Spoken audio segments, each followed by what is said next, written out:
오늘은 can과 be able to에 대해서 알아보도록 하겠습니다.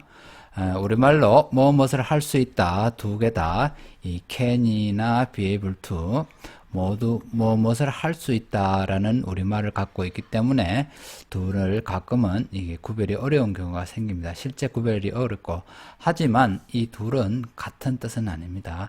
기본적으로 다릅니다. 자, hours, 올빼미는 볼 수 있어요. 어둠 속에서도 볼 수 있어요. 둘 다 볼 수 있다라는 뜻인데 어느 것이 맞을까요? 예, 답은 설명을 듣고 나면은 쉽게 찾을 수 있을 겁니다. 자, 그러면 우리말에 무엇을 할 수 있다는 영어에 can과 be able to가 있습니다. 이 둘의 근본적인 차이점은 아주 큽니다. 뭐냐 하면 can은 조동사입니다. 조동사로서 능력을 나타냅니다. 지난번 강의를 들으면 알 수 있겠습니다만은 조동사라는 것은 동사를 도와준다라는 거 했을 때 어떤 걸 도와주느냐 하면은 동사는 전부 다 이 사실을 밖에 나타내지 않습니다. 사실을 나타냅니다. 그러나 조동사는 사실이 아닌 것, 동사가 사실밖에 못 나타내기 때문에 그 외의 것들은 조동사로 나타냅니다. 자, 드러난 사실이 아니라 바로 능력을, 갖고 있는 능력을 나타내는 겁니다. 그래서 갖고 있는 능력 혹은 기본적인 능력, 혹은 언제든지 할 수 있는 능력, 이런 것을 말할 때 우리는 조동사 can으로 표현할 수 있습니다. 조동사가 무엇을 할 수 있다라고 했을 때 이 조동사는 can은 조동사이기 때문에 지금의 사실을 나타내는 것이 아니라 사람이면 갖고 있는 기본적인 능력이라든지 기본적인 능력, 언제든지 할 수 있는 능력, 지속적인 능력, 이런 것들을 말하는 거고, 반면에 is able to는 말 그대로 비동사입니다. 비동사의 현재형이죠. 비동사인데 편의상 is로 바꿔놨습니다만은 일반 동사입니다. 일반 동사니까 이거는 사실을 나타냅니다.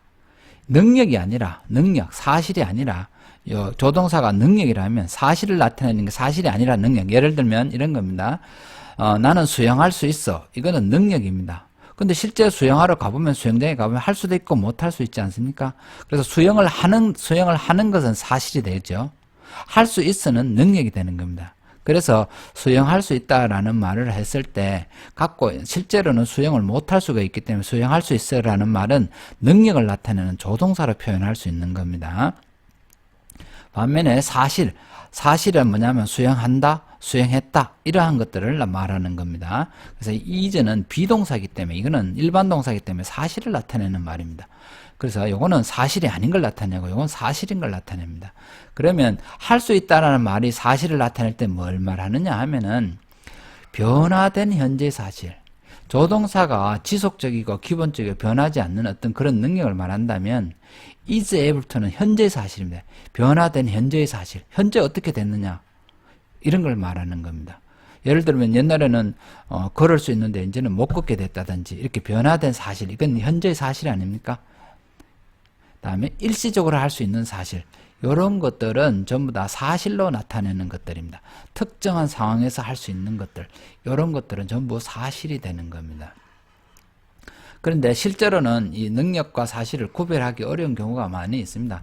그럴 때는 특별하게 구별이 안 될 때는 can과 be able to를 혼용해 쓸 수도 있습니다만은 기본적으로 can은 조동사고 is able to는 현재형입니다. 일반 동사입니다. 그렇기 때문에 이거는 사실을 나타냅니다. 일시적으로 나타날 수 있는 사실, 이런 걸 말하는 겁니다. 원래는 수영을 잘하는데 어깨를 다쳐서 지금 수영할 수 없어, 이런 것들은 일시적인 특징을 말하는 거죠. 나는 수영할 수 있어. 개구리는 수영할 수 있어. 이런 건 언제든지 할 수 있는 능력을 말하는 거 아닙니까? 그럼 개구리의 능력을 이야기하는 것이지 않습니까? 그러니까 이런 거는 조동사로 표현한다라는 겁니다. 기본적으로 조동사와 일반 동사, 아주 기본적으로 차이가 생기는 것들입니다. 구체적으로 예문을 통해서 알아보도록 하겠습니다. A man can walk with two. 사람은 두 다리로 걷는다. 사람이면 누구나 할 수 있는 능력 아닙니까? 그렇죠? 일반적인 능력이기 때문에 이렇게 표현하는 겁니다. I can see a bird on the branch. 볼 수 있다. 보는 것은 사람은 당연히 볼 수 있죠. 감각을 나타내는 것들은. 그건 사람이 갖고 있는 능력을 말하는 거죠. 그래서 보다, 느끼다, 이런 감각이라든지 생각하는 거, 사람이 갖고 있는 일반적인 능력이죠. 그죠? 이런 것들은 그래서 can을 쓸 수가 있는 겁니다. 그래서 사람의 감각을 나타내는 동사일 때는, 의미일 때는 can을 쓴다라는 어떤 문법 규칙이 있습니다. 그거는 생각해보면 당연한 겁니다. 이 가능성을 말하기 때문에 변하지 않는 그런 가능성을 말해. 감각이라든지 생각 이런 건 사람이 갖고 있는 기본적인 능력이기 때문에 당연히 조동사로 표현해야 하는 것들입니다. 그래서 네가 말하는 것을 이해할 수 있어. 원래 이 말을 이해할 능력이 있다라는 기본적인 능력을 이야기해 주는 겁니다. 조동사를 썼으니까. 그러면 일반 동사를 쓰면 어떻게 될까요? 발목을 스프링클, 발목을 삐다는 거죠. 발목을 삐었어. 그런데 너에게 걸어갈 수 있어. 발목을 삐어서, 하지만 지금 현재의 능력은 뭐야? 갈 수 없을 것 같지만 실제로는 갈 수 있어. 현재의 사실을 나타내는 거죠. 발목을 삐어서 갈 수 없을 거라고 추측이 되지만 실제 능력은, 실제 사실은 뭐냐면, 현재의 사실은 M을 썼으니까 현재의 사실은 너에게 걸어갈 능력이 있다. 현재 갈 수 있다라는 의미를 이야기하는 겁니다. 우리 집에 set on fire, 불이 붙었네요. 그래서 나는 탈출할 수 있었어. 탈출할 수 있었어. 이것은 뭡니까? 이번 화재 때 빠져나왔던 일시적으로 생긴 현상.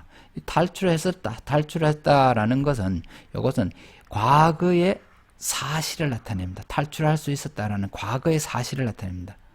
과거의 능력을 나타내는 게 아니라 과거의 사실을 나타내는 거죠. 불이 날 때마다 잘 빠져나옵니다. 매번 빠져나옵니다. 불이 막 매번 난다 치고, 예를 들면. 그러면 불을 빠져나올 수 있는 기본적인 능력이 있다는 거죠. 그럴 때는 탈출할 수 있는 능력이 있어 라고 할 때는 can을 쓸 수가 있습니다만, 일반적으로 그런 사실이 아니죠. 불을 났을 때는, 불이 나서 탈출했다라는 것은 그 경우에 일시적인 특별한 경우에 해당하는 사실이죠. 지속적인 능력을 나타내는 게 아니지 않습니까? 그러니까 과거의 사실을 나타내는 말로 받아들여서 was able to가 되는 것입니다. 자, 그러면 똑같은 문맥에서 can을 썼을 때하고 is able to를 썼을 때의 차이를 한번 보도록 하겠습니다. 이 강에서 수영할 수 있어. 자, 이거 무슨 뜻이겠습니까? can을 썼으니까. 둘 다 우리말로는 이 강에서 수영할 수 있어 라는 뜻입니다만은, 이 속에 담긴 뉘앙스는 많이 다릅니다. 조동사니까 능력을 나타낸다 그랬죠? 그래서 나는 이가 강에서 수영할 수 있는 능력이 갖추어져 있어. 잘할 수 있어. 기본적으로 언제든지 이 강에서 수영을 할 수 있어. 이런 의미가 되죠. 반면에 able to를 쓰게 되면 현재의 사실이죠. 다른 게 아니라 현재 사실. 현재 지금 이 강에서 수영할 수 있다라는 겁니다. 수영을 원래는 강에서 수영할 만큼 수영을 잘 못했는데 이제는 수영을 배워서 이제 강에서 수영을 할 수 있을 만큼 잘하게 됐다라는 현재의 사실을 나타내는 거죠. 이제 수영을 하게 돼서 계속 잘하게 되면 그 다음에는 can을 쓸 수도 있는 거죠. 어쨌든 이 am able을 썼으니까 현재 수영할 수 있게 됐다. 변화된 사실. 변화된 것은 지속적인 능력을 나타내는 조동사의 능력이 아니고 현재의 스펙트, 사실이죠. 그래서 그럴 때는 변화된 능력이라든지 이런 걸 나타낼 때는 현재형을 쓰는 게 is able to를 쓰는 것이 맞는 것입니다. 자, 나는 한국인이고, 그런 한국이니까 한국말을 할 수 있는 능력이 있죠. 그 능력이 있으니까, 지속적인 능력이니까 can을 썼죠. 그래서 한 달 동안 영어를 배웠습니다. 꾸준히 열심히 영어를 배웠어요. 그러면 영어를 말할 수 있게 됐죠. 변화된 능력을 말하죠. 여기서 영어를 말할 수 있어 말을 이제 못했는데 이제 하게 됐어. 현재 하게 됐어 라는 의미입니다. 영어를 can을 써서 할 수 있다는 말이 아니고 이제 영어를 할 수 있어 라는 말 속에서는 영어를 하게 되었다. 변화된 사실을 나타내는 겁니다. 비동사니까 사실을 나타내는 겁니다. 그래서 계속 I studied English for a long time. 오랫동안 영어 연습을 계속 했습니다. 그러면 이제 영어를 말할 수 있는 기본적인 능력을 갖추어지겠죠. 그럴 때 뭐라고 표현하면 되겠습니까? I can speak. 이때는 can을 쓸 수도 있는 거죠. 이제 능력을 지속적인 능력을 갖게 되었을 때는 이렇게 can을 쓸 수가 있는 겁니다. 이처럼 조동사는 기본적인 능력, 자질, 능력을 나타내고 사실을 나타내는 말 아닙니다. 조동사니까. 반면에 am able to는 조동사가 아니라 비동사니까 이거는 사실을 나타내는 문장입니다. 현재 할 수 있어. 현재 할 수 있다는 말은 어떤 변화된 사실이라든지 일시적인 현상 이런 것들은 현재의 사실이 되는 것들입니다. 그래서 그런 의미일 때는 be able to를 쓰면 되는 겁니다. 그러면 여러 가지 이제 조동사하고 일반 동사하고 구별해야 하는 것들이 여러 개가 있을 수가 있습니다. must하고 뭐 have to를 구별해야 하기도 하고 뭐 이런 걸 구별해야 됩니다. have to도 있습니다. 기본적인 출발점은 다 다르죠. 아주 차이가 있습니다. 이건 조동사입니다. 조동사 사실이 아닌 걸 나타내고요. 이건 일반 동사입니다. 이건 사실을 나타냅니다. can be able to와 같은 구문입니다. 그렇죠? 뭐뭘 할 수 있어. 조동사. 그래서 기본적인 두 의미의 차이는 조동사냐 일반 동사. 조동사와 일반 동사의 차이에서 시작이 되어서 그 차이가 무엇인지를 분명하게 아는 것이 중요한 겁니다. 자, 그러면 이제 다시 첫 번째 했던 질문으로 돌아왔네요. 올빼미는 볼 수 있어. 어둠 속에서도 볼 수 있어. 올빼미가 어둠 속에서 볼 수 있는 것은 올빼미가 갖고 있는 지속적이고 일반적이고 계속되는 능력이죠. 그러니까 이거는 어둠에서 볼 수 있다는 것은 올빼미의 능력을 나타내는 말입니다. 능력을 나타내는 말이죠. 그래서 can을 쓰게 되는 거죠. 만약에 뭐 동화에서 어떤 올빼미가 눈을 다쳐서 어둠 속에서 볼 수 없게 되다 눈이 치료돼 갖고 나았다. 그래서 치료돼 갖고 이제는 어제까지는 못 보다가 오늘 어둠 속에서 볼 수 있게 됐다. 라고 말을 하게 될 때는 the owl. 예를 들면 the owl. 그 올빼미는 is able to see in the darkness. 이렇게 표현할 수도 있겠죠. 할 수 있다는 말은 어떤 지속적인 능력의 측면에서 이야기하느냐, 어떤 변화된 현재의 사실적인 측면에서 하느냐에 따라서 can을 쓸 수도 있고 behave를 쓸 수도 있습니다. 이게 딱 구별이 되는 게 아니고 아까 살펴봤다시피 의미가 자꾸 바뀌게 되면 can을 쓰다가도 behave를 to를 쓸 수 있고 behave를 to를 쓰다가도 can을 쓸 수가 있는 겁니다. 딱 고정돼 갖고 불변하는 건 아닙니다. 이상으로 마치도록 하겠습니다.